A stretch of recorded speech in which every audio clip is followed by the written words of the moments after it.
Sergeant and Mrs. Smith, you're going to love this house. Is that a tub in the kitchen? There's no field manual for finding the right home.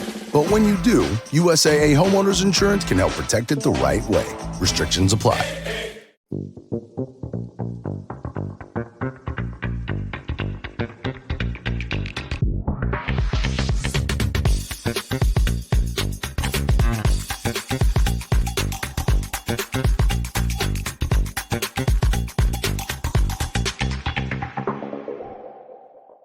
We may live over 5,000 miles from Lincoln Financial Field, but some weeks like this, it just doesn't seem like enough, Johnny. But each and every week, we're going to be bringing you guys in-depth film breakdowns from across the pond in the Sooner State. Welcome to On the Shane Page. I'm your host, Shane Haff. You can follow me on Twitter at Shane Haff NFL. I'm joined by BGN's own film guru, Jonny Page. Give him a follow on Twitter at JohnnyPage9. Johnny, how are you doing this evening? Yeah, I had a bit of like a moment pre-show, Shane, today. I was thinking, like, when we started this podcast, like the whole idea was, and I've always had a mantra of like positivity. I'm not an optimist, but I don't really think coaches are idiots. And like, whenever we started this, it was always meant to be like I guess a breakdown of individual plays and why they worked and why they didn't work and lots of fun. And then last year just got so bad, it ended up being like, this is quite negative. And this year I was really excited, to get to go and break down two new coordinators. And it's week 4, and I kept apologizing in my Bleeding Green article this week. And I've had a comment I've just read now from someone saying you don't need to apologize. I like Vic Fangio and Kellen Moore know 55,000 times more than we do. They are incredibly smart coordinators who have had a history in the league, but this is not going to be a good show. Like, I'm struggling with this game. I think the film was really bad, like the defensive film in particular. And it's not just me. There are lots of smart guys out there that are saying the same things. Lots of guys that I follow in the Fangio circle that are very surprised by what they are seeing with the Eagles right now.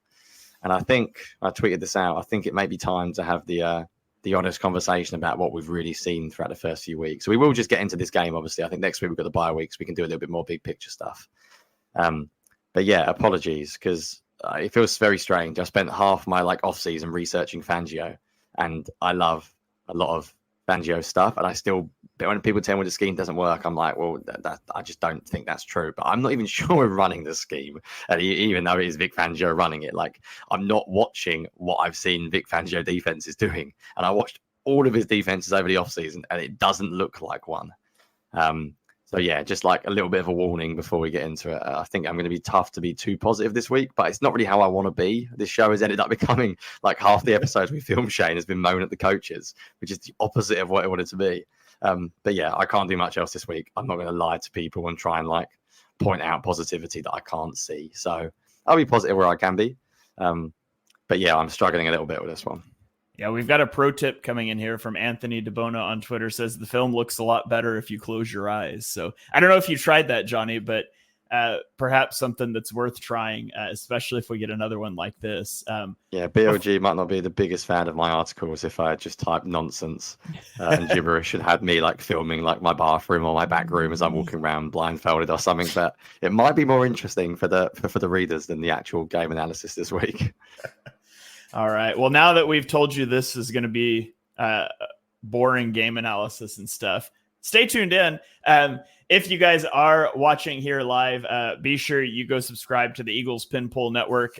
This isn't the only show that's out there. It's the only show Johnny's on. Also, we've got a nice run of Johnny on post-game shows with 1 o'clock games here. So you can check him out on the post-game show. You can check me out on a lot of other shows. So there's a lot of content there. Also, just want to plug our Patreon community at patreon.com/ontheshanepage. You can go subscribe there in our $3 or $5 a month tier. And there's a lot of perks, an ad-free version of this podcast feed. My All-22 past game review videos go out to Patreon only. You get to help us choose a player spotlight, and we're going to get into that later in this episode. So a lot of cool stuff there. We can chat in a Discord, so go check that out if you are so inclined. Johnny, let's dive into it. Let's start with the defense, because it's not that the offense is positive either, but I think the defense is far more negative. Do you want to lead off, or do you want me to? Yeah, can I start? Because I was going to say, can I start this week? Because my first play is the first play of the game. Right, Vic Fangio has got a reputation. Fangio's defense is built off split safety, too high, don't give up the big play. Now, there is lots of ways you can do that, and full disclosure, I'm a fan of that because I think that explosive pass plays in the NFL are why a lot of teams win football games. I bet if you compared most weeks and look at the most explosive plays, the most explosive offenses, normally the best offenses. So I fully get the idea of trying to limit big plays. There is a difference between doing that and just being flat out negative and passive.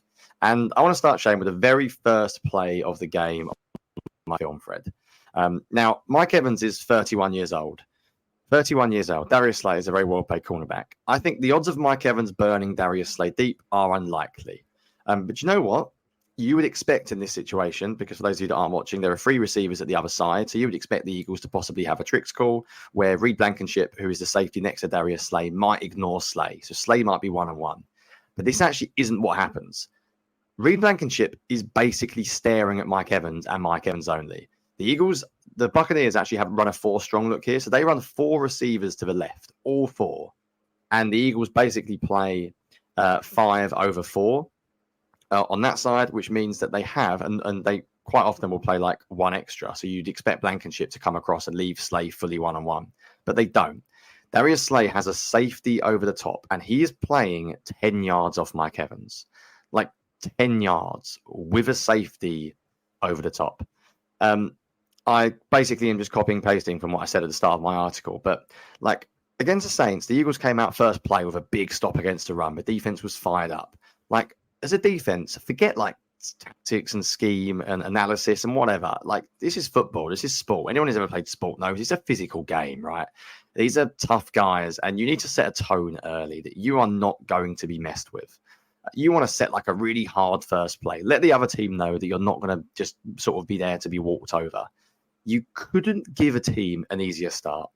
Baker Mayfield has 1-on-1 coverage. He looks up, he sees Darius Slay's 10 yards off the ball pre-snap, and he knows Mike Evans is running a curl route. I'm English. He looks up, 8 yards, throws the ball. He even like hitches. I think he's almost like, there's 2 guys there. Is this free? Oh, yeah, he's still got time to hitch. And then pump fakes. He literally pump fakes and still has time to throw the curl route. I think it's because he might be a little bit confused by like, maybe when he sees Blankenship going over, he's thinking maybe Darius Slay is like going to jump this or something. No, he has the time to pump fake and still get it out. And the message this sends is just like, it's so easy. Jalen Hurts struggles to complete his first pass because they don't let you get in a rhythm. And you feel like instantly, 2nd and 2, brilliant. 2nd and 2 is like the dream situation because you can call a fancy, expansive play. If it goes wrong, you've still got 3rd and 2. You're in a great situation. You're just giving teams like easy yardage. And there's a lot of this. I'm not going to do my second play because it mentions a bit of Chauncey Gardner-Johnson, who we're going to talk about later on. So I thought I'd just show like one more because I think more people have seen enough of this. I think everyone's seen this clip by now already. But clip 11 on my film thread. So clip 11, the Bucs are in a 2x2 set. Quinyon Mitchell has the outside receiver. Quinyon Mitchell is legitimately 12 yards off Sterling Shepard, Shane, on 2nd and 12. 2nd and 12 is an obvious pass down, right? The Bucs are not a good running team. The odds are they are going to throw here. They're spread out. This looks like a pass all day long. Quinyon Mitchell is, and I'm not joking, 12 yards off him. Even when he tackles him, I think he still has about 16, 17.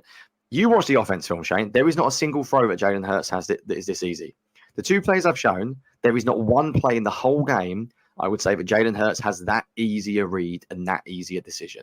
It is so easy. And I love Quinyon Mitchell. I think Quinyon Mitchell is awesome. But someone's got to get in his ear. Like, Vic Fangio gave a bit of a weird answer. He said, like, well, as coaches, we let the players decide how they press, but there's obviously certain calls. And I'm like, it's a bit of a rubbish answer. Like, you're the coach. Like, this is a rookie. Tell him where you want him. If you want him lined up 5 yards off the receiver all game, 5 yards off the receiver. Against Sterling Shepard, get in his grill. You have no reason to be that far off. And the only thing I can think of is that there is such an emphasis, and this has come from Sirianni, from the Eagles organization, why they are obsessed with Fangio. What are they obsessed with on offense, Shane? Explosive passing plays. The organization is obsessed with explosive passing plays, and it seems to have filtered down into everything they do.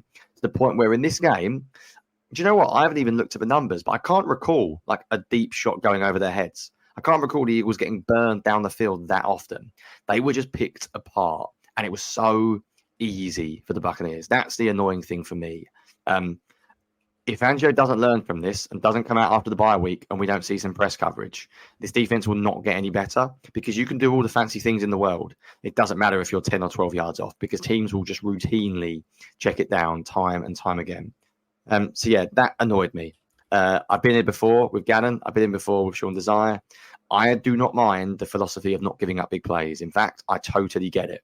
You can still do that without being in like extreme press coverage on every snap, just 5-6 yards off. Like Quinn Mitchell is not getting outrun by Sterling Shepard, and Darius Slay is not getting outrun by Mike Evans. And when you've got a safety over the top, there is no reason at all to be 10 yards off on the first play of the game. So yeah, whether it's players or coaches, to be honest, I get this question a lot. I couldn't care less. It's both. I don't know who's more at blame. Both of them are. If it's the players choosing it, the coaches need to tell them not to do it. If the coaches are telling them to do it, the coaches need to stop. So either way, it's bad. Yeah, that's my first rant of the day, and it won't be the final one, sadly. Anything else you wanted to add on the passive comment, or do you want to get straight into your first one? I mean, even you play passive, you still gave up 5-10+ yard plays on the first two possessions. So playing passive did not prevent explosive plays. It invited them. And so, yeah, it's just a bad approach. Even on this play that you mentioned with Quinyon, if you look to the bottom of the screen and look at Darius Slay is in, this is a cover one blitz, it looks like to me, because Darius Slay tracks Mike Evans on a drag route, but he's playing cover one from, again, 8-9 yards off with outside leverage in a blitz where no one's in the middle of the field. Like, look how open Mike Evans is. If Quinyon Mitchell jumps that, you're still throwing this to Mike Evans, and Mike Evans might take it for a touchdown, considering the fact Sterling Shepard could block Quinyon Mitchell and Chauncey Gardner-Johnson can't tackle his own shadow. So it's just, there were two options here. And to be honest, Baker might have hit the one that did the least damage. It was just a mess. Yeah, can you remember when the Fangio defense was known for like distribution of routes and passing players off and not getting killed by that? Because if he runs a certain way, you shout under, and then the linebacker, there's just none of it. Like, I don't know. That's not a let alone a Fangio defense. That's not an acceptable NFL defense. It's just a straight 2x2 drop. They're running an out and a shallow cross, and both of them are wide open against the two best Eagles cornerbacks. It's a horrendous play. Yeah. Well, my first point is going to be about run defense, and I want to talk about cornerbacks fitting the run. And I really just want to show two plays to show contrasting examples here. The first play is going to be Darius Slay in a run fit on the outside. A run's coming his direction. So at the top of the screen, Darius Slay, we're 8 yards off, and we're going to get motion away. And so Darius Slay basically ends up almost to the hash when the ball is snapped. He has outside contain. And I just want you to watch the lack of speed with which he comes downhill and then allows the run to get outside of him anyways. So he drifts back 2 yards.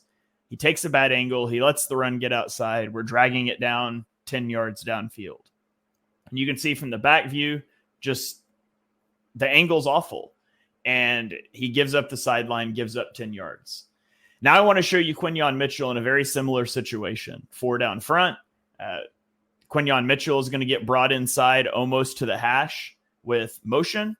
And I want you to watch how Quinyon Mitchell plays the run differently. And so you get the motion. He's actually further inside than Darius Slay was when the ball was snapped. He's actually on the hash. And he fires downhill, and he makes the tackle at the line of scrimmage. It's a 2-yard gain. Like, the difference, that there is just such a stark contrast between how those two guys are fitting the run right now.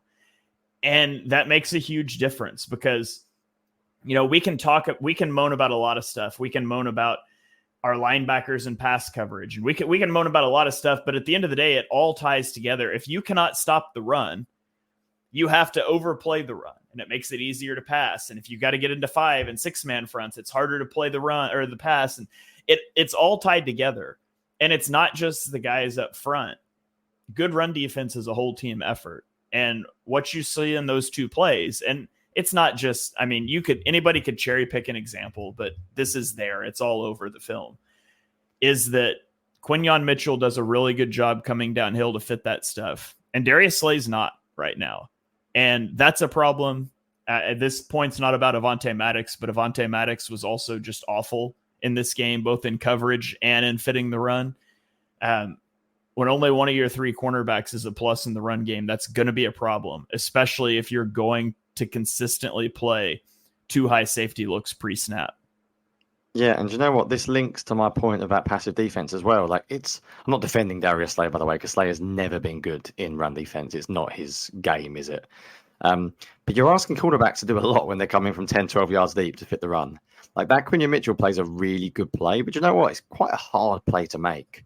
Like, it'd be a lot easier for the cornerbacks to fit the run if they're 5, 6 yards off the ball and not 10 or 12 yards. I haven't even got a point on missed tackles, partly because I forgot, but partly because I mentioned it so much on the post game.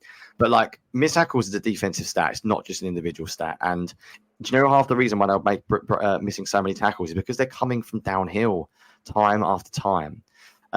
We haven't really got a section on this pod. I think we will do it next week, although we haven't even spoke about this, about like what the Eagles can do to turn this around. And I think the obvious one is going to be Cooper DeJean coming into the nickel over Avonte Maddox, because this was the game when you were like, yeah, Avonte might be past it. This was rough. But I think actually the run fits and the passive coverage go quite well. I'll jump into my second point as well, which is something similar actually. And the third point is when I'm really going to moan. I'm not going to moan as much on this one. It's a consistent thing that I'm seeing. And it happens time and time again with the Eagles this year. It is my final play, actually, play 13. Now, I didn't track every single snap like you have before on the run fits, but I'm convinced the Eagles were better from a 5-man front in this game. However, this is an example of what everyone wants the Eagles to do. This is a 5-man front. You've got, in fact, quite a loaded front here with Zach Bourne coming down at edge.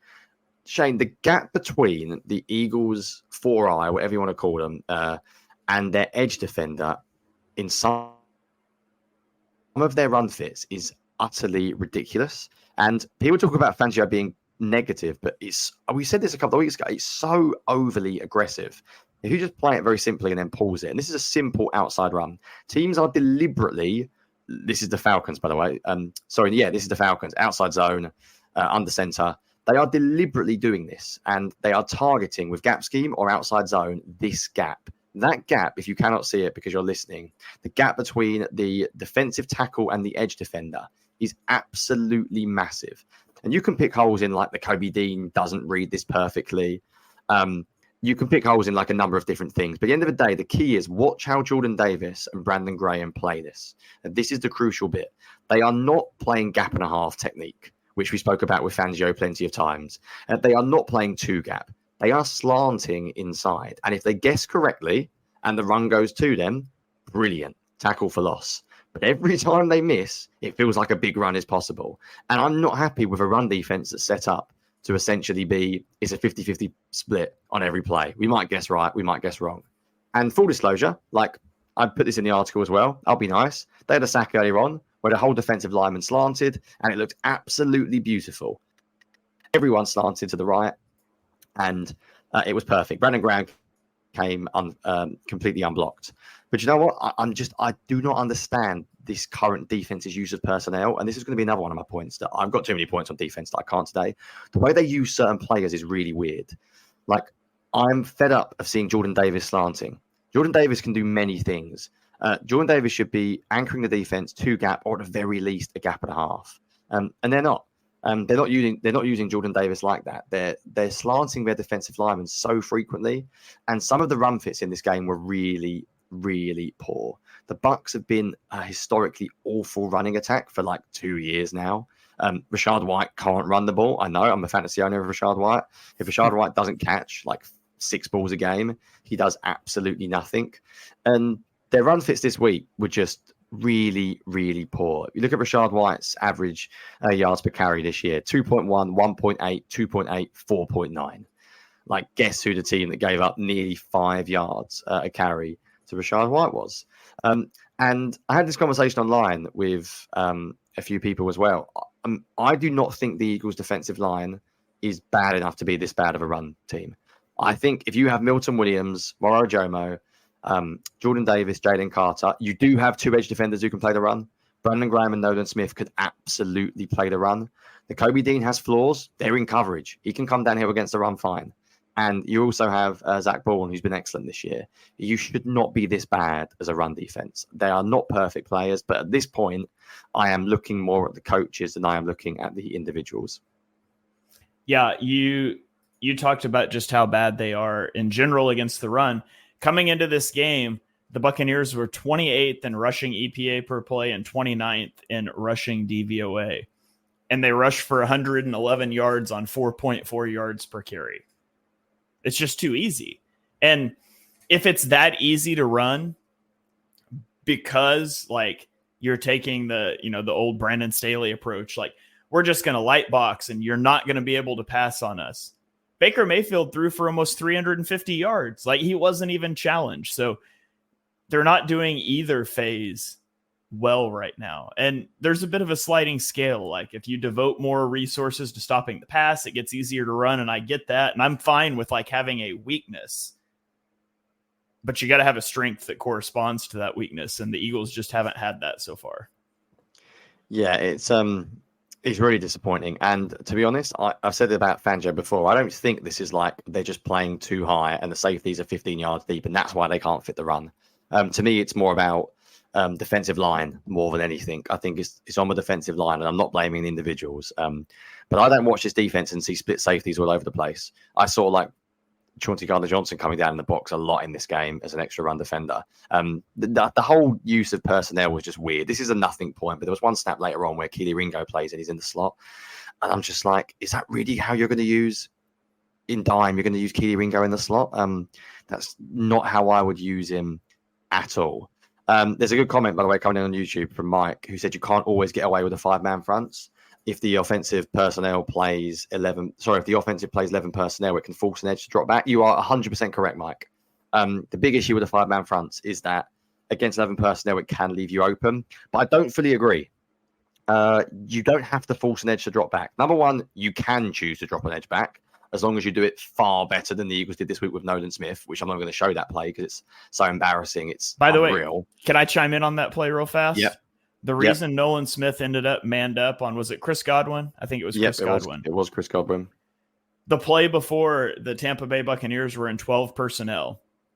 And after that play, they subbed a tight end out and brought a wide receiver in, and the Eagles didn't sub. So the Eagles were in base personnel against 11 personnel. And that's how you end up with Nolan Smith in the slot. That wasn't even necessarily related to like trying to play a 5-man front. It was just you didn't sub to match personnel.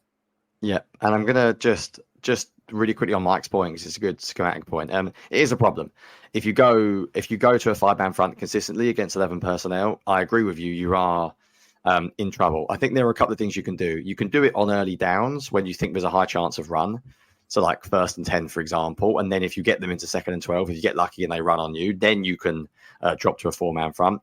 Also, you can just send 5. Like, I don't think it has to, I know it's deemed as a blitz when you send 5, but I don't see it as a blitz. If you've got 5-man front and all of them rush, I don't see it as a blitz. You can play fire zone behind that. If you've got a really good defensive personnel on the back end and you've got 6 defenders in coverage that understand their roles, you have 2 guys in the flat, 1 guy in the hook zone, 3 guys deep. If they pass plays off, some of Fangio's best defenses ever have unbelievably good fire zone coverages. Like, they're really good at them. So if you do rush 5, you don't have to drop an edge back. You do have to if you want to rush 4. Granted, if you've got a 5-man front, Mike, and you want to rush 4, then you do have to drop an edge back. And we know that they've not been historically very successful with that. But you don't have to. You can just rush 5 on 1st and 10, and you can play fire zone behind it. I'm not going to get too technical into this because this is something that I am looking at more of late. But Max Quarters has done a brilliant bit of analysis of late on how there's quite a few teams around the league playing 2-4 on the back end these days. Like, they're rushing 5 and playing 2 hole defenders and then 4 deep defenders behind them. So they're continuing to play split safety whilst also only playing 2 hook defenders. And although that sounds like the underneath zones are really high, are really obvious to exploit, you basically do it by playing your 2 outside cornerbacks in press man. So essentially, you sort of take away the short stuff, yet you still have 4 deep defenders. It's not something that we're seeing hugely around the league yet, But my point being is that there are ways of sending 5 men and not having to drop an edge against 11 personnel. I think it's a slightly bit overrated that you can't play 5-man fronts against 11 personnel. I think Fangio clearly believes it. But when I watch this game, I think the Eagles are still better than heavier fronts. And I think they're better from heavier fronts because they've got better personnel that fits a 5-man front currently than it does a 4-man front. But that's a great question, Mike. It wasn't even a question, actually, to be fair. It was just a comment that I wanted just to respond to. But great comment. Yeah, let's go to a couple comments, and then I'll get into my second point here.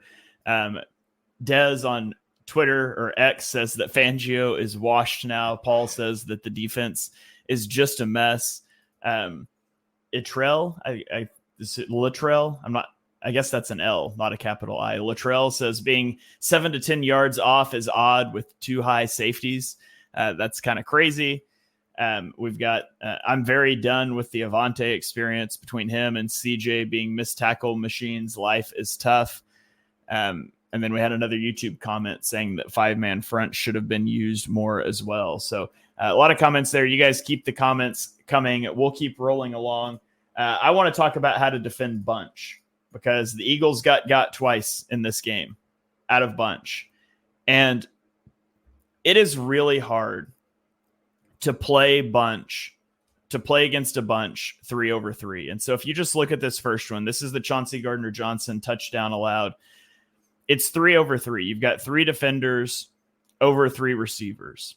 That's just really tough. All of the congestion and all the traffic, it's really hard.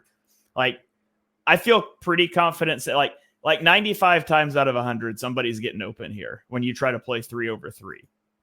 And even more so when you motion out and now you have Chauncey Gardner-Johnson lined up on Mike Evans. Like, he wasn't initially on Mike Evans. He's initially on, I don't even remember who that is. Godwin, maybe. He ends up on Mike Evans. And so they're just going to run Mike Evans on a corner route.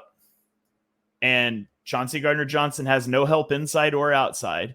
And then they're just going to collision Quinyon Mitchell and run like a slant route. Both of these are open. So you guys all know what happens with Chauncey Gardner-Johnson. But if you look at the other 2 guys, you get a perfect little rub route here that's also open. And you could have thrown that touchdown 2 different ways. So what should the Eagles do here? Well, you can't play 3-over-3. It's just not a good idea. I would rather see you have a linebacker that's responsible for low and inside. Like, you can box this. There's no reason that you can't box this and have your linebacker responsible low and inside. You can have Chauncey Gardner-Johnson responsible high and inside, Quinyon Mitchell high and outside, and Avante Maddox low and outside. Like, you can box this off, and then your rub route doesn't really work. Your corner route is running against a cornerback with outside leverage. Like, there's different things that you can do, but you can't do this because that's putting Chauncey Gardner-Johnson should defend this better, but you're putting him in a position to fail. And then we get down on the goal line later in the game, and this time it doesn't look like a bunch to start with, but they're going to motion into a dirty bunch, which is basically where you've got the 2 receivers condensed and then you send a running back out. And so they motion into this, and the Eagles have had a problem defending dirty bunches going back a long time. But look at what they try to do. Again, we've got 2 corners over 2 guys. So we're trying to play 2-over-2. We're lined up with each other right on the goal line. And now you've got Nakobe Dean trying to run with the motion man on the exact same line. And he's actually going to run into Darius Slay. So he picks Darius Slay. The offense didn't even have to do it. The defensive alignment just picked Darius Slay. That's the easiest touchdown you'll ever throw. You got to have a different answer against bunches. You cannot try to just leave guys. Ironically, we will not put guys on an island in the open field, but we get down to the goal line and congratulations, you are totally on your own. And by the way, against a bunch where all the space is compressed and you just don't have a chance to win. So the Eagles got with this twice at the goal line. You got to figure that out. It's been an issue, I feel like, for 3 years. Oh, the Bucs had their number in the red zone. Like, clearly that first play, Chauncey got done with it the week before as well. The Saints did something very similar in the red zone where they lined up a receiver in the slot and ran an out, and Chauncey was done. And it's a really hard route for him to cover. Like, if we're being honest, it's basically impossible. Shane, I'm laughing as you're talking, Because, like, do you know what? I want to do what you do. I want to say, do you know what Vic Fangio should do? Is Vic Fangio should run Vic Fangio's coverage called Box that I learned from Vic Fangio. And now I'm on a podcast going, hey, Vic, remember that thing that, like, every film guy was talking about you being, like, unbelievably good at coaching? Yeah, that thing you used to do all the time called Box. When they had 3 receivers or a bunch, you played 4-over-3. And when they had 2-by-2, you played triangle. Yeah, that thing that I've learned from you, that every coach in the league knows from you. Like, have you forgotten? Has the game passed him by? There's something just incredibly, like, ironic about me saying, yeah, Fangio should play a box, shouldn't he? Like, yeah, what? I'm talking about Fangio's coverages to Vic Fangio. It's just the weirdest thing. Like, I don't know. I know when you get a bunch in the goal line, if you go box, you obviously lose a man in the run fit. But you know what? You're playing the Bucs. Go and put some big, beefy defensive line out there. Get Jordan Davis, get Thomas Booker out there, and survive with one less guy. And if the Bucs run it in because you've got one less guy in the box, then so be it. You cannot go 3-over-3 against a play against that. Like, everyone's going to be open every time. I could game plan against the Eagles in the red zone. I would go a bunch and I would run slant for that. And they don't pass off routes. They don't distribute. You could do double slant with an out. Everything's open. You could do double slant flat. You could do double slant wheel with Mike Evans running, like, behind the slants as well. There is, like, so much stuff you could do. Like, it just feels so stupid that I'm on a podcast telling Vic Fangio, like, to use box when I've learned box, as pretty much everyone on the internet has learned all this terminology we use, Shane, like distributing routes, like under calls, like push calls, shove calls, box, triangle coverages. We've all learned it. It's Vic Fangio's terminology. We're using Fangio's terminology and he is not running it himself. Like, I don't know if it's funny or not. Yeah, it's bizarre, isn't it, though? It is bizarre. Yeah, it's something, that's for sure. Yeah, right. Let's get to my third point, because it's 31 minutes in, and oh my goodness, we're still on defense. Right. One of the big criticisms of the Fangio defense, which I would agree with, is it's too complicated. And it is very complicated. And we've said this before, but I'm starting to think that maybe it's too complicated if your players can't run it properly. Like, it might be one of those things, and this is my sort of theory at the moment, is the Fangio defense is perfect if every single player does everything right on every play. And basically, teams just either aren't good enough or the players aren't good enough. But the amount of miscommunication, Shane, in this game, like, you know us, we watch the film, and I'm not being like we're film guys, but if you've only watched a TV copy, what you don't see is the amount of stuff that happens after the snap. Because when you watch the All-22, you get that little 4 or 5 seconds after the play's over that you don't get on TV.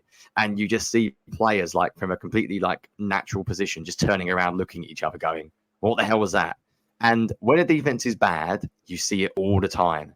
There was so many snaps in this game where players look and they're like, is that how it's supposed to be? Like, the first one is their second or third touchdown, I think. It's play 4 on my film thread. Like, this is very basic analysis here, Shane. But basically, Darius Slay has outside leverage and they run like a skinny post to the middle of the field. Now, most coverages are either middle field open, middle field closed. If they're middle field closed, you have a single high safety. If they're middle field open, you have a split safety. The Eagles do nothing here. Chauncey Gardner-Johnson is playing over to one side. There's no one in the middle of the field except the Kobe Dean, because they decided to use Reed Blankenship on the running back, which apparently they think Rashad White is like peak Christian McCaffrey, and he desperately needs Reed Blankenship all game. Make far more sense from personnel use to get the Kobe Dean out in the flat and Reed Blankenship in the middle of the field. So either the Kobe Dean is meant to, like, rotate, and this is some sort of Tampa coverage where he's the middle field defender, or the Eagles just don't have a middle field defender. But if you look at how Chauncey Gardner-Johnson plays this, you don't see teams play with one safety on one side and then no one on the other side of the field if they're not playing single high. So my guess is this is a miscommunication once again. And I'm not just going to pick on Chauncey Gardner-Johnson, but there's another really obvious one that he does on play 9. This looks like a fire zone. I would assume it's a fire zone anyway. The Eagles look like they're 3-by-3, which means they've got 3 under and 3 deep. And if you have 3 under, you have 2 in the flats and you have 1 in the hook zone in the middle. Chauncey Gardner-Johnson just isn't in the flat. Like, no one's in the flat. Maybe it's not his fault. So I said this very clearly in the article. We are not in the meeting room. So I'm not going to say for certain that this is Chauncey's fault. But what I can say for certain is it's somebody's fault. And somebody has screwed up. And we're in week 4 now. These games matter. You can't just say the scheme they will all figure out after the bye week. And week 8, there is a real criticism of the Fangio defense that it's too complicated. And my favorite example is, final one I'll do is play 12. They end up changing personnel. And this is what I mean about a defense being complicated. When you're bringing in backups, what is sometimes useful is having, sorry, Shane, that's not the play. Play 12 on my film, Fred, sorry. Sometimes you have like a simple scheme. It doesn't matter whether you're a backup, doesn't matter whether you're from the practice squad, doesn't matter whether you're like an undrafted free agent. If you go and tell a team to play cover one man, like, I know it sounds very simple, but if you're the outside cornerback, you're in man coverage. What the Eagles seem to do is have these plays where when they bring in defenders that aren't used to it, it just doesn't work.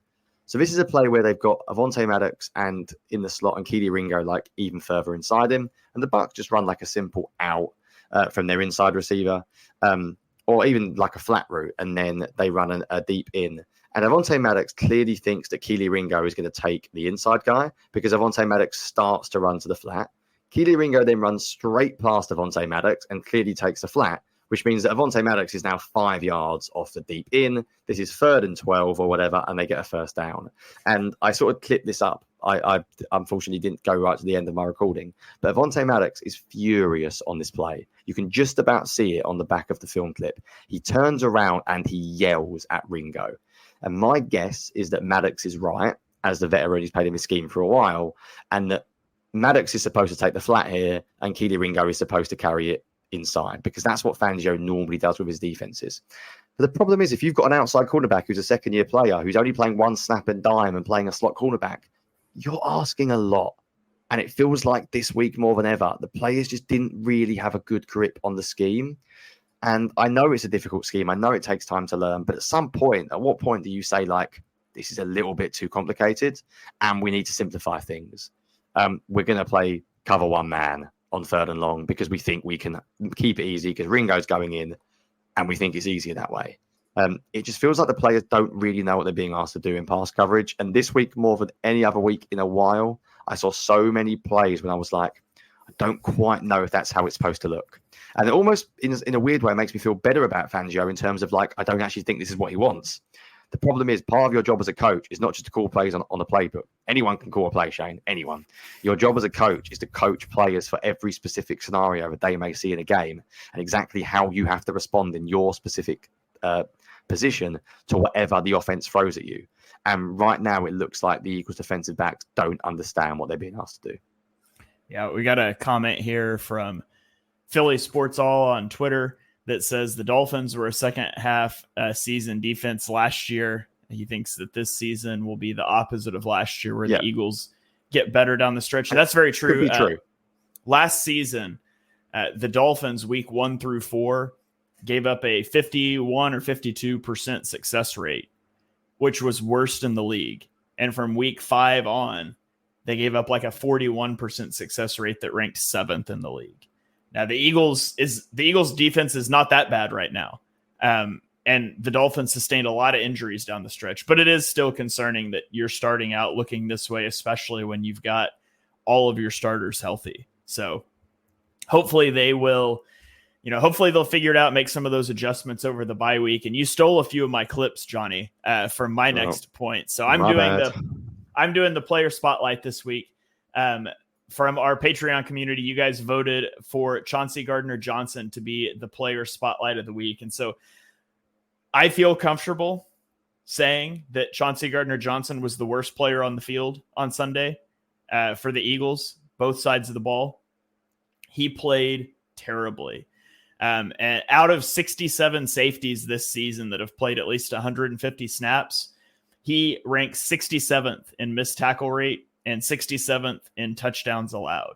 So we'll always have that 4th and 1 stop in New Orleans. But, man, this was a rough game. And so I've got a few plays that I'll show just to kind of demonstrate some of the issues. The first one is a run fit. Chauncey Gardner-Johnson's at the bottom right of the screen. And this, I mean, we could talk about run fits and the fact that we've got Jordan Davis lined up on the guard and Brandon Graham outside the tight end.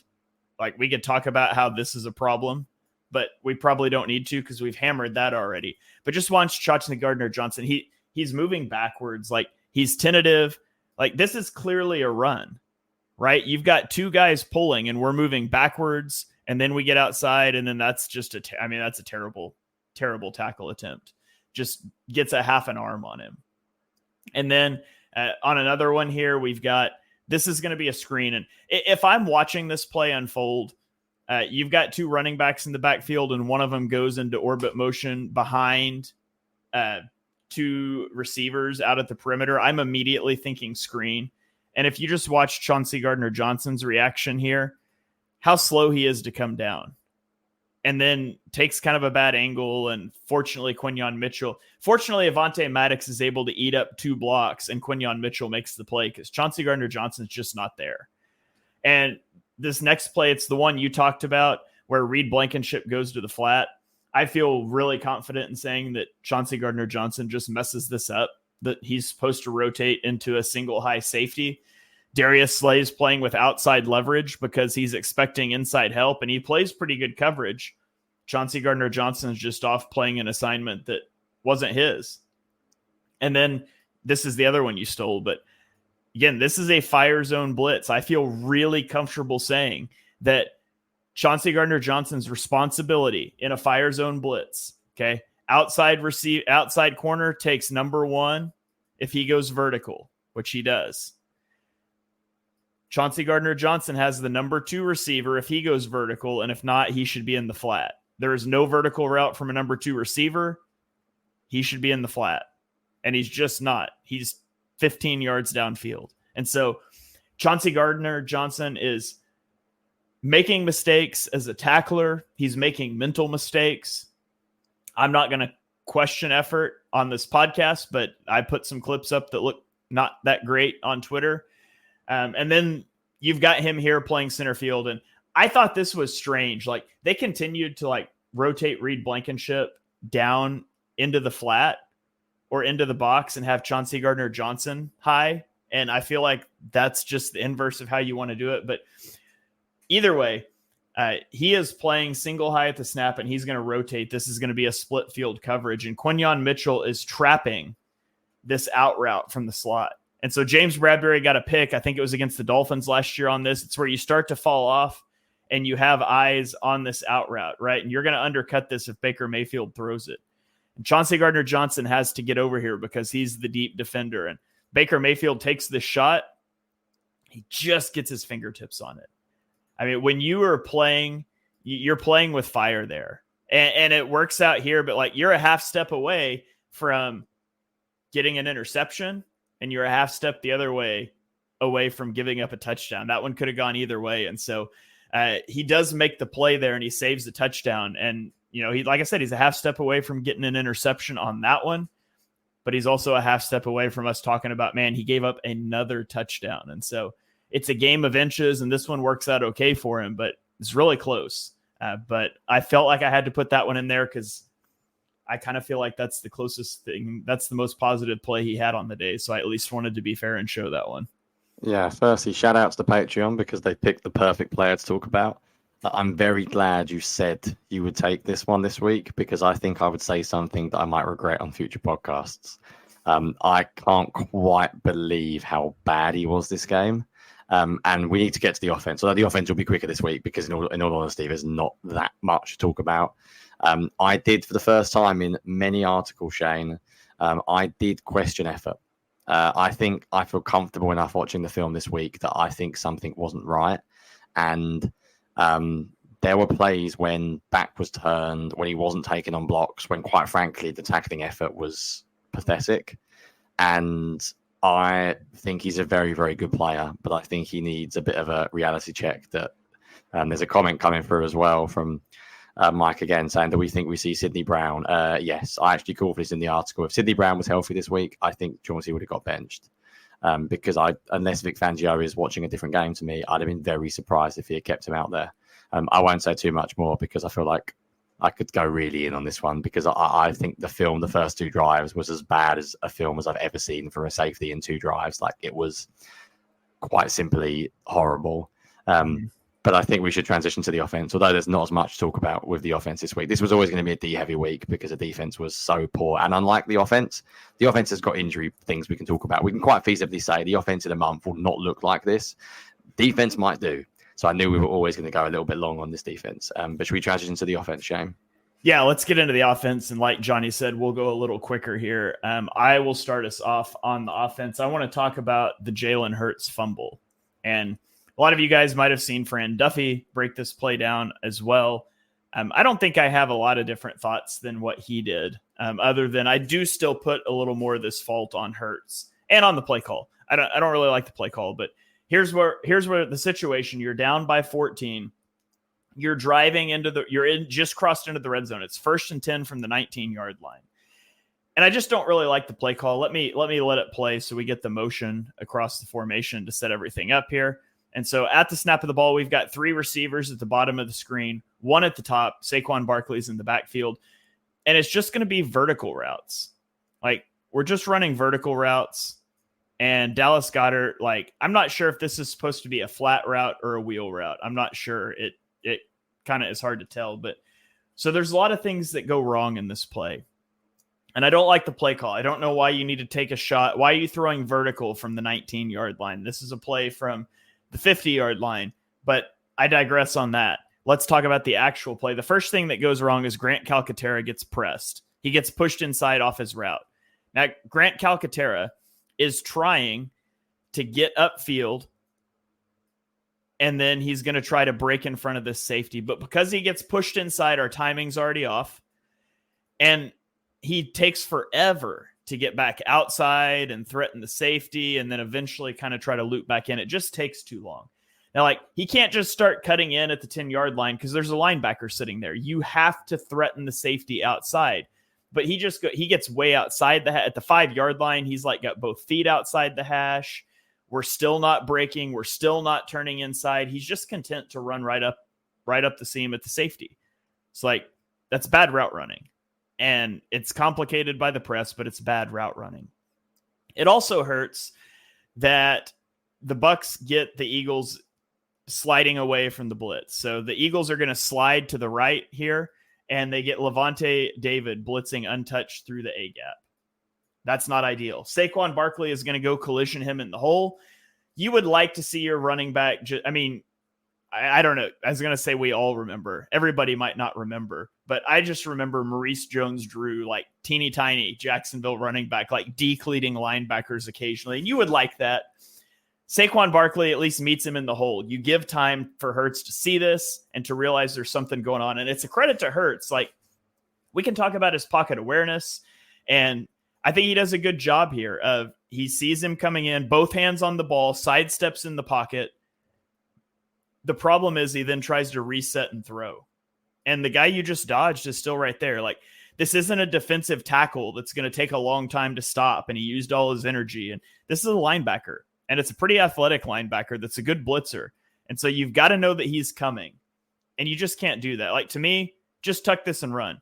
It's not, your timing's already off. Look at the moment he gets here. All the room he has to run. How many yards is he getting if he just takes off straight up field? Now, 5, maybe 10. Regardless, you're going to still be in the red zone, and you're going to have 2nd and short or a new set of downs. And it's tough because, people will criticize Hurts for leaving the pocket too early and not keeping his eyes downfield. And it's a balancing act. But on this play, I just think, man, I don't like the play call in the situation. The Bucs get you in the perfect play call. I don't like the route that your tight end runs. If you're going to run this, have Dallas Goedert be the guy running that route. There's just a lot of small things that add up into a turnover that ultimately pretty much ends the game for you. So that's my thoughts on the Hurts fumble. Jonny, what did you think about that one? Yeah, it's a really tough play. You sound a bit like me on the post-game show, Shane. I said that people are trying to turn Jalen Hurts into a pocket quarterback. That's a great pocket play. The way he avoids the rush, the way he puts 2 hands on the ball, the way he resets his feet is perfect. I don't know if I want perfect. I think I want a guy who beats the rusher and runs because we've got an extremely athletic quarterback who's great outside of structure. For what it's worth, we're going to talk about Kellen Moore's design later on, but I didn't like the game he played. But people will moan when Jalen Hurts bows from the pocket and runs. But you know what? Most fumbles happen when you sit inside the pocket. Old school quarterbacks don't really exist in the NFL at the moment. He should run. I've got 2 quick points and 1 long one. I think I might end on the longest one, actually, and talk Kellen Moore at the end. I'll stick with an easy one that involves no clips at all, actually. Saquon Barkley's usage was utterly horrendous in this game. And you can do all the fancy things in the world. You can have all the great coaches. You can have the best offensive line, whatever. It doesn't matter if you don't use your best players. The Eagles fell into a deficit in this game. And because of that, they started panicking and they started throwing the ball early on. They came out, Shane, first play of the game from 21 personnel. And then with 2 running backs. And it looked like, they were going to try something different. They came out with like a couple of 12 personnel snaps. And then the game began once they were 14-0 down. And they basically thought, let's just spread the field and throw. I said this for ages, so I'm repeating myself if you've heard me on a podcast or read anything I've done before, but running the ball is never successful like once. You have to commit to running the ball. The Eagles did not commit to running the ball. So in this game, they ran the ball on 2nd and 10 on the first drive, which is about as predictable of a run as you can get. Then obviously they punted. Second drive, they did not run until once again, 2nd and 10. Predictable, incomplete, followed by a run. This time they brought in Ben Van Sumeren and decided to run with a fullback, which once again they never went back to. I'm thinking, if you feel so strongly about this stuff, why are you putting it in for one play? Then by the time they got the ball back on the third drive, they were 14-0 down at that point already, or 21-0 down, possibly, I think, which is utterly absurd. And I get that. And I understand that you don't want to be 21-0 down, but then the third drive is pass, punt. So we're now on to 3 drives, and we've had 2 Saquon Barkley carries. Fourth drive, pass, scramble, finally a run for 7 yards. That run came with 24-0 down with 6 minutes 28 left in the second quarter, and that was the first and 10 run that the Eagles had. And by the way, if Jalen Hurts doesn't scramble for the first down on 3rd and 6, it would have been another drive without Saquon Barkley. On that drive, when he ran on 1st and 10, all of a sudden you're in 2nd and 3. And Saquon Barkley runs again and picks up the first down. Like, the game is just easier. And of course, they scored on that drive. Like, you have a superstar running back who's playing extremely well. And I don't want to talk like a fantasy guy about like playing usage and stuff. I don't even care if it was Kenny Gainwell getting some more carry, Shane. But like, you need to run the ball more against a defensive coordinator who is obsessed with getting you in 3rd and long. And I'm really surprised by how the Eagles approached the early downs in this play. But that's it for my first one. No film clips, and nice, short and sweet. And my second one is short and sweet as well. Right, what is your second point, Shane, on the offense? All right, I want to talk about just some of the missed opportunities in this game, because I think there were a lot, and I think that there were missed opportunities for different reasons. And so, we talk about, the first drive, the Eagles come out and I assume they would want to run the ball. And the Bucs had 6 guys on the defensive line and 2 guys in the box. It was a 6-2 front.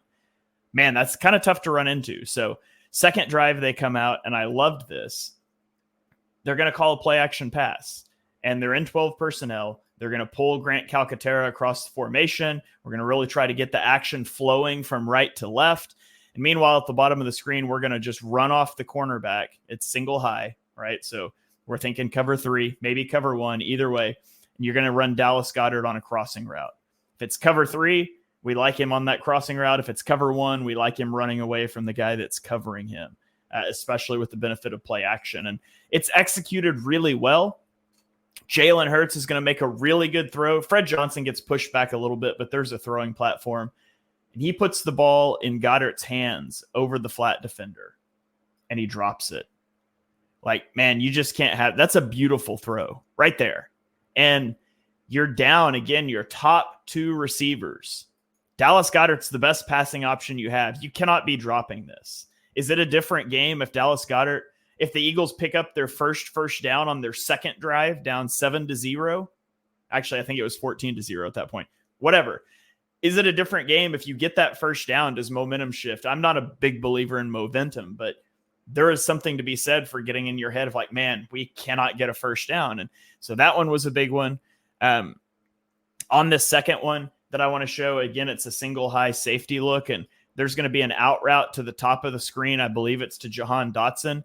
And at the bottom of the screen, there's like a curl, a flat route, and a dig route. And I think Jalen Hurts should come off of this out route. He doesn't. He throws it, but the cornerback has outside leverage. His shoulders are facing Hurts the whole time. It's really hard to win throwing an out-breaking route against outside leverage. And if he has bounced this, as soon as he sees that leverage, Jahan Dotson's winning this dig route. Like, he would be open in this throwing window if you're throwing the ball here now. But Hurts sticks on that route. And I get it. It's still a guy one-on-one, but there was just a better concept backside. Another one that I wanted to show is this is later in the game. It's a 3rd and 19, and the Buccaneers bring pressure. And the Eagles' response here on 3rd and 19 is to run 4 curls. Why? I have no idea. But for some reason, we think running 4 curls is a good idea. Jonny, do you remember there's a play the Eagles ran at one point in time? They had like a 3rd and long. They needed to go score to win a game. There might have been less than 2 minutes left, and A.J. Brown and Devontae Smith might have been out. That found Dallas Goedert for like 60 yards. What was mesh? Oh, yeah. Oh, yeah. That was last week, actually, when they schemed something up because you were down all of your pass catchers. This week, it was let's just run 4 curls. Like, this is an asinine play call. The pressure comes. Now, you could argue, like, hey, Hurts should hit right now. Hurts should just get this ball out to the middle. It's open, technically. Guys, the first down marker is way out here. You're not picking up that first down because you're throwing to a guy that's going to be stopped with his back facing the marker instead of hitting a guy in stride with some sort of schemed up throw. Now, that's maybe ties into the Kellen Moore rant that you're going to go on, because that isn't actually the missed opportunity. The missed opportunity here is Hurts breaks the pocket. He escapes, but it's 3rd and 19. And if he keeps his eyes downfield, Jahan Dotson works to the sideline and is wide open for the first down. But Hurts tucks it and runs, and he slides. Now, ultimately, it wouldn't have mattered because Tyler Steen held anyways, and it gets called back. But he does a good job at points in this game of getting out of the pocket and keeping his eyes downfield, but on that one, he did not. And then this last one, the Eagles are going to run 4 verticals because, again, why would we scheme anything up? Let's run 4 verticals and try to target Jack Stoll in the slot.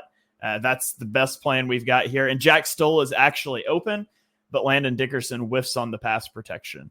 Now, again, if you really wanted to quibble, you could say that right now, as he's kind of hitting his back foot, he should drive this ball into the slot. It's probably open at this point, right?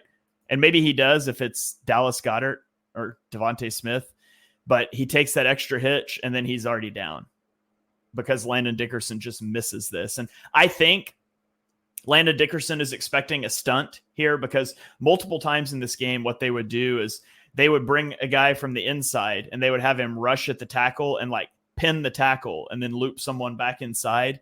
And I think Dickerson's waiting on that. And when it doesn't come, he's just too late to flash his hands out there. But those were just a few. There's more. There was a lot of missed opportunities in this game that came down to poor protection, that came down to design, that came down to keeping our eyes downfield once we break the pocket. So even as bad as this game was, as many guys as they were missing, there were still some opportunities out there that were missed for various reasons. Yeah, I think my favorite Shane is like Sassy Shane. I've decided is like, well, they could run this play that worked last week, and running with Jack Stoll was the perfect play call. I quite enjoy it. As a big fan of sarcasm in my daily life, I'm very much enjoying sarcastic or sassy Shane. Maybe that should be like a hashtag, whatever you want to call it. Right, yeah, I did want to come in on that very quickly because actually it ties in perfectly on my second point. By the way, Jalen Hurts did hit a seam ball to, I think, Grant Calcaterra. Yeah, it was Calcaterra. Down the middle of the field, which I tweeted just to annoy people who say you can't throw to the middle of the field. I have a theory, Shane. I tweeted my theory and it got some love online, which made me think maybe it wasn't an absolute nonsense theory. I think this theory is basically that Jalen Hurts has a problem with trust. I think Jalen Hurts might have a huge problem with trust. And for those watching, there's the Calcaterra up there, the seam ball. Jalen Hurts seems to throw to certain players when they're covered. A.J. Brown, Devontae Smith. Dallas Goedert in this game. You already used the example I was going to use. That beautiful, beautiful throw over the linebacker's head. And then he has receivers who he just doesn't look at. Jahan Dotson feels like he's not earned his trust yet. Jack Stoll coming back. apparently hasn't earned his trust on that play. Like, I don't really know how to explain this one, but I tweeted it out and I thought like maybe it's going to be a bit of a weird one and people are going to say like you're wrong. And then of course BLG replied with a bullseye. And the second BLG replied with a bullseye, I knew I was going to get lots of comments. So I had to mute that post because BLG is essentially a celebrity online. And I don't really know how to explain it. And it's a weird point, but I'm just convinced, and I watched a lot of Jalen Hurts film. I'm going back to, comment coming in Buddy Ball. I'm going back to like Albert O running down the seam wide open and him not taking it. I don't even know if it's like, is it a bad point? Like, I don't know exactly how to frame it. I mean, obviously it is bad, but there's nothing wrong with having trust in your guys. I think everyone's going to have trust in their guys. But I think it's limiting the offense a little bit. Because there is something weird about the fact that, like, I do not think this was a good game plan, and I will talk about the game plan in my final point at Kellen Moore. But there were guys open. I mean, I think Jahan Dotson looks good. Like, Jahan Dotson looks fast, Shane. I watched him, and Brian commenting there, JT O'Sullivan says he plays buddy ball with AJ. He absolutely does. But when AJ's not there, like, find a new buddy, and Dallas Goedert is the new buddy. Jahan Dotson to me looks really quick. I had a few comments about him. He looks really fast. He ran some clear out routes in this game, but looked good. Jalen Hurts on that scramble that you posted, he doesn't even look like why you wouldn't look up the field on 3rd and 19 on that play. So I don't really know how to put it into words, and I'm struggling to even talk about it because it's not like a very schematic point. I don't know if you've got any thoughts on it as well, but it just seems a little bit obvious watching the film that like Hurts has his guys. And he seems to be uncomfortable when they're not there. And you could look at it as a positive because you could say that when Jahan Dotson learns the offense and when he learns Jalen Hurts' trust, then you can have 3 receivers that he trusts, plus Dallas Goedert. He obviously trusts Saquon Barkley already. So you could say, like, it's not a negative because if A.J. Brown and Devontae Smith are there, then it doesn't matter. And there's some good comments coming in. Jonathan commenting that Tom Brady was like that. Like, trust is a real thing. I'm not even saying it's a negative. I'm just saying that when your guys are all injured and you haven't got many guys left, and to be fair to the Eagles, they screwed up at wide receiver 3. They added Jahan Dotson late. They could have added him earlier on. And I think the other receivers might low-key be trash. And I'm not sure Johnny Wilson is any good. And I'm not sure John Ross is any good. And I'm not sure the Eagles backup tight ends are any good. I am quite sure that John Ross is not good. Yeah. I have never been more sure of any football take in my life. Yeah, fair enough. And poor John Ross getting burned as 1 hour into on the show page. I don't know my point, Shane. Like, you get my point. Okay, go ahead. Sorry, I'm just saying that, like, before you just crucify John Ross randomly an hour into the show. But, like, I can understand you can blame it on Howie a little bit and the way they've built the offense. It's a superstar club offense. It's 3 elite players, Smith, Goddard, and Barkley. It's the 4th very good Dallas Goedert. But once you get out of those players, there's not a lot else. Like, there's not a lot of talent. And from people commenting, by the way, I think it's the most comments I've had on our Take Live. People seem to agree with me. So maybe it's something that is going around the Eagles online. So yeah, give me your thought on that very quickly before you get into your final point, or your second point even. No, is your final point. And also just abuse John Ross because apparently Shane hates John Ross. I mean, there's a play in this game where they throw a vertical route to John Ross and he's like jogging the entire time. It's like, yeah, brother, the only reason you were ever in the league to begin with is because you're fast. Can you at least just run in a straight line fast? Like, you're a 1st-round pick that's on a practice squad now getting elevated. Just go run. Like, it's the one thing you're supposed to be able to do. So yeah, I've always been very out on John Ross. I think there's an element of trust with everything. And I tweeted out a clip of Devontae Smith running a curl route versus Jahan Dotson running a curl route that almost gets picked in this game. And there's differences people were pointing out, and this wasn't the point, but it's press coverage against Devontae Smith, which makes it easier to run that curl route. It's not press coverage against Jahan Dotson. And that wasn't really the point. My point was the footwork, like from the time that, receivers take like the big step to like plant and break. And that big plant step, it's 2 more steps for Devontae Smith before he's fully squared up coming back to the ball. And he catches the ball in front of where he had that first break step. It takes an extra step for Jahan Dotson He's not leaning back towards the line of scrimmage as he's planting so he can stop quickly.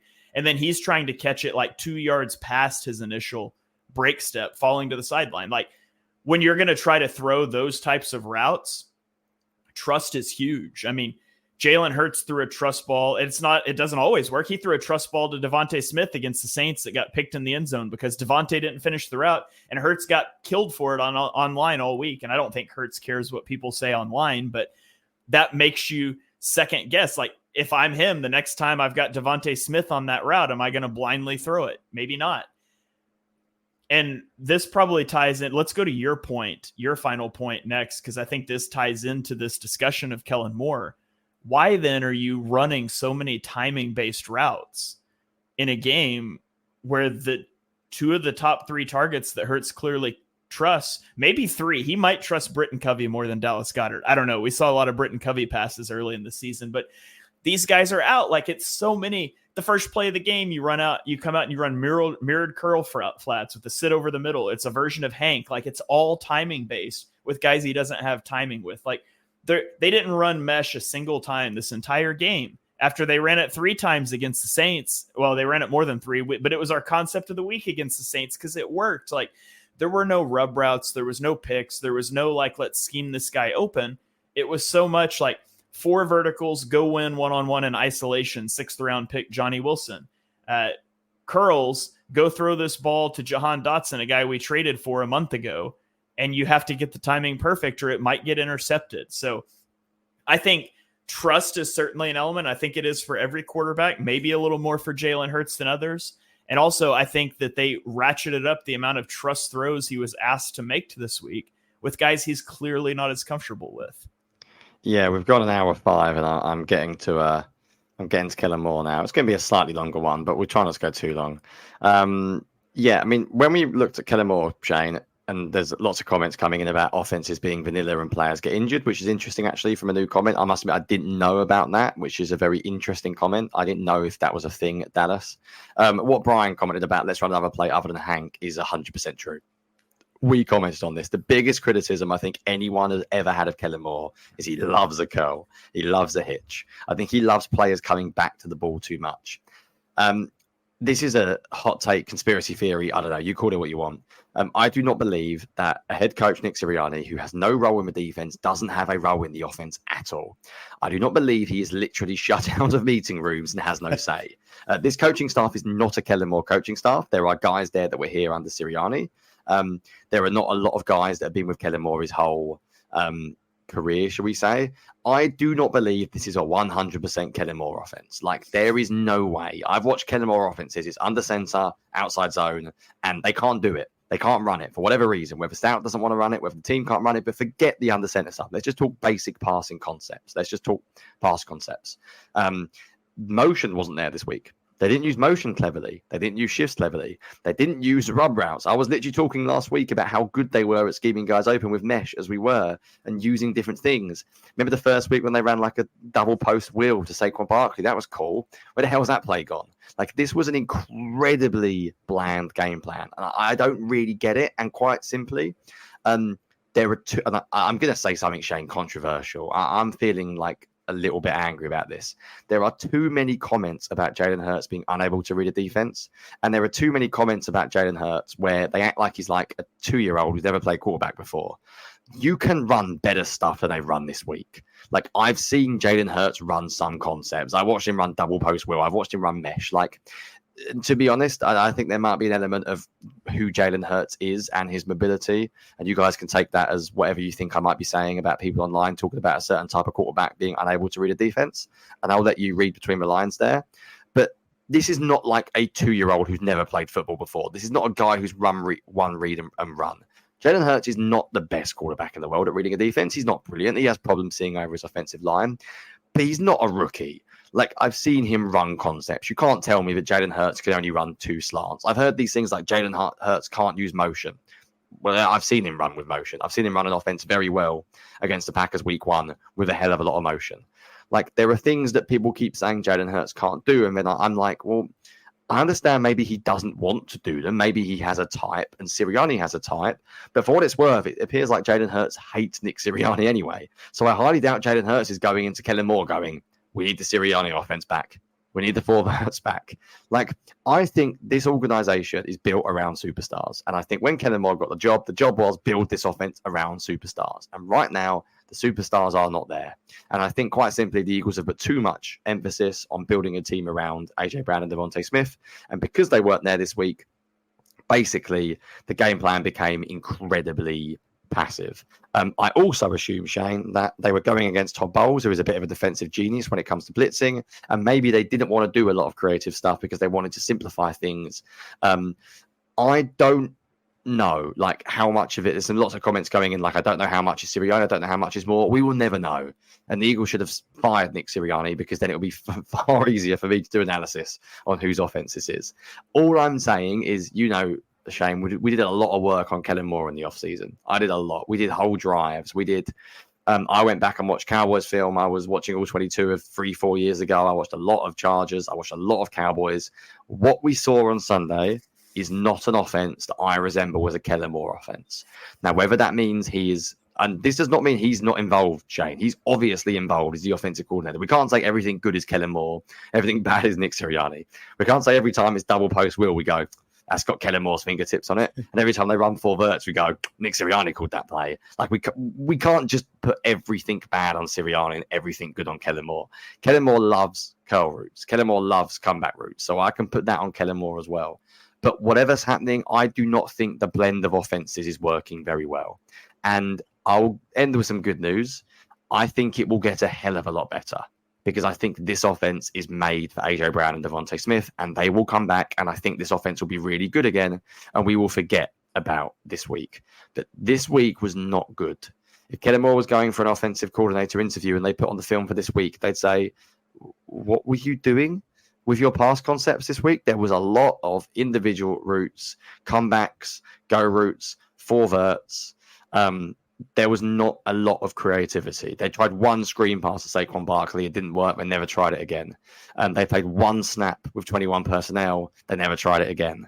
Like, in the red zone, when Jalen Hurts takes that fumble, they're running verticals with nothing underneath. I think I'm not going to have a chat about Kellen Moore yet. I'm far more concerned about Vic Fangio. Far more concerned about Vic Fangio, because this offense will get better when the players come back. But this was definitely a stock down week for Kellen Moore. And yeah, I'm very interested to see how this offense responds, because I want to see a lot more motion coming back. And I want to see the offense we saw literally 3 weeks ago against the Green Bay Packers, because this week was not it, Shane. It was not good. Yeah, it didn't even look like the same offense. So I put out on Twitter, for our Patreon community, I put out my All-22 pass game review. So it's like 30 minutes long this week. But on Twitter, I put out a clip going through like 3 of the plays and I talked about the opening play, Hank. I didn't show it on the podcast here, but I talk about that one. I talk about the 3rd and 19 and a couple of other plays where I just don't understand the design. I don't understand what you're trying to do. So I'm with you on all of that. I'll wrap us up here with my final point. This is going to feel anticlimactic after this whole episode, because it's literally one play and it's pretty basic, but it's our concept of the week. So our concept of the week this week is sail. Sail is a 3-level flood concept that's designed to attack zone coverage rules. And so you see the Eagles motioning Dallas Goedert from out wide back inside. Sail basically has a vertical route designed to run off the deep defender. It has a flat route. This time it's going to come from the running back, Saquon. I think that's Saquon. Honestly, it might be Kenny Gainwell. I don't know. And then it has a corner route. This time it's going to be to Dallas Goedert. And what you're trying to do is run off the safety and then put the flat defender in a conflict where if he comes down on the flat route, you can throw it to Dallas Goedert behind him. If he sinks with Dallas Goedert, you can throw it to Saquon Barkley, who now has 8 to 9 yards of space to make a guy miss. And so you can see it play out to perfection here. You get this horizontal stretch pulling off this safety, and you got the flat defender jams Goedert, but then he's got to get out to the flat to Saquon, and Hurts steps up and throws this. And it's kind of a shame that I mean, he puts this ball where you want to put it. You want to put this to the sideline because the safety is going to turn and try to go close on it. It's a little unfortunate that it gets quite so far to the sideline that Goddard catches it and goes out of bounds, because the safety does trip and fall when he tries to flip his hips. But the Eagles would end up scoring. It would take them until 4th and goal. But that is our concept of the week. It is Sale. Like I said, that's a little bit of an anticlimactic point after this whole podcast. But this is a concept that the Eagles like to run. They run it a lot. In this game, for some reason, a lot of times it seemed like they were replacing the vertical route with the curl route that didn't really stress the defense at all. And that was annoying. And I talked about that on the All-22. But there you go. Concept of the week. Yeah, I think it's actually, in a weird way, it's quite a nice way to end, because it mentions some of the things we spoke about. Number one, that Jalen Hurts trusts Dallas Goedert and will throw that route all day long. And Jalen Hurts throws a beautiful intermediate out route. He always has. We've had quite a lot of comments about Hurts in the middle of the field. And like, the truth is, which a lot of people have said, he is not big. Like, he is not a big guy. And quarterback size does matter. He's not 6'6". He's not 6'7". He will prefer throwing to the outside. It's not the end of the world. It does mean that you can run certain plays that can scheme things up. And there is no doubt that Jalen Hurts prefers throwing those kind of routes. We just didn't see like the Eagles build off it. Like, they didn't run it that often. They definitely could have run it more. And you can do other stuff with that. Then you can have Dallas Goedert run like a fake post and then cut it outside. Then you can run it from, you can use motion. You can run Sale with mesh. Like a guy coming across from the other side of the field running the shorter route. There are different things you can do. And it felt like the kind of game that, like, you load up Madden, you go on like medium pass concepts and you read them all and, oh, this one looks good and we'll run this one. And there's just nothing about it except for like, this is the concept in its basic form. And there really wasn't any creativity this week. And it felt like the week where they had to get creative. Just to finish off on my point, I'm not going to throw the toys at the pram with Kellen Moore yet. I still think Kellen Moore is a good offensive coordinator. And I think he may be hamstrung slightly by a head coach who maybe has a certain philosophy, but also an organization that has a certain philosophy. And I think it's always going to be a slight blend of Kellen Moore's offense with Sirianni this year, but I would not panic about the offense. I am on a level of panic. I don't know where you are, Shane. I'm like a 1 out of 10 on the offense. I'm really, really not worried. I think when AJ Brown and Devontae Smith come back, this offense could be extremely good again. We can have a discussion about whether that's good and whether it's good to rely on 2 players. That's a fair philosophical discussion. But whatever you think, that's how this Eagles offense is built. When you spend a serious amount of money on top 2 receivers, you're not going to have 3, 4, and 5 being elite as well. That is the way the offense is built. The offense is not built like the Green Bay Packers, who have got like 4 or 5 that are all really good, like Romeo Doubs, Wicks, Jayden Reed, Christian Watson. All one of those 4 could be number 1 receivers on any given day. That's not how the Eagles are built. The Eagles are built differently. And like it or not, that is the way it is done. And that means when those superstars are out, it will never, ever be as good. So I put my panic level on the offense at like a 1. Defense, I am not convinced at all by anything I've seen this year, really. So I'm far more concerned about the defense. But anyway, we've had loads of comments today, which is awesome. I'll put a little plug, because you always do the plug as well. Your All-22 breakdown is brilliant, and you only get it if you go on Patreon. If you want, you can get a 7-day free trial on Patreon. So come and hang in with Discord for 7 days, see how you find it. I'm not sounding really arrogant when I say this, Shane, and I do not mean to be, but my film threads get like far too many responses for me to reply to people. If you want to really talk to me like one-on-one and ask me questions, Discord is the way to do it, because we don't have that many people in there. So I will absolutely see every single comment in the Discord.